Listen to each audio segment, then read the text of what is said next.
सांगली शहरामध्ये खंडणीच्या वादातून अवघ्या 14 वर्षीय मुलाची गोळ्या झाडून निर्घुण हत्या करण्यात आल्याची धक्कादायक घटना समोर आली आहे। वेदांत बंडगर असं मृत अल्पवयीन मुलाचं नाव असून या घटनेमुळे संपूर्ण सांगली शहरात खळबळ उडाली आहे। ही घटना सांगली शहरातील अभयनगर परिसरात घडली।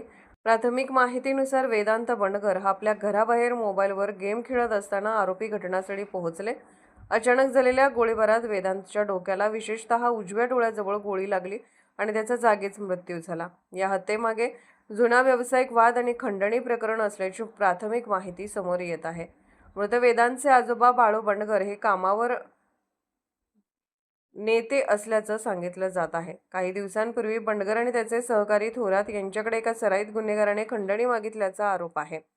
मिळालेल्या माहितीनुसार जत तालुक्यातील थोरात यांच्या घरी घुसून संबंधित गुन्हेगाराने खंडणीची मागणी केली होती। या प्रकरणी तक्रार दाखल करण्यासाठी बाळू बंडगर आणि थोरात हे जत पोलीस ठाण्यात गेले होते। याचाच राग मनात धरून आरोपीने हा हल्ला केल्याचा संशय व्यक्त केला जात आहे।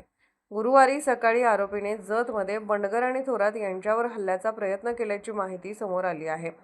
मात्र तो प्रयत्न अयशस्वी ठरल्यानंतर आरोपी थेट सांगलीतील अभयनगर परिसरात पोहोचल्याचं सांगितलं जात आहे। दरम्यान 5 ते 7 जणांच्या मदतीने ही हत्या करण्यात आल्याची माहिती समोर येत आहे। आरोपी कारमधून आले होते आणि घराच्या दिशेने गोळीबार करून पसार झाले।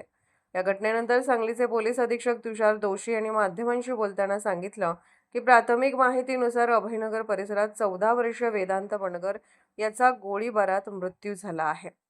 आरोपी वाहनातून आले होते। विविध तपास पथके संशयिताच्या शोधासाठी रवाना करण्यात आली असून आसपासच्या जिल्ह्यांनाही सतर्क करण्यात आलं आहे।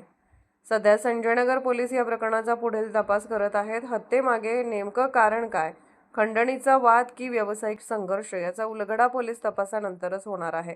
अवघ्या 14 वर्षाच्या मुलाचा झालेला हा निर्घुण खून अनेक प्रश्न उपस्थित करत आहे।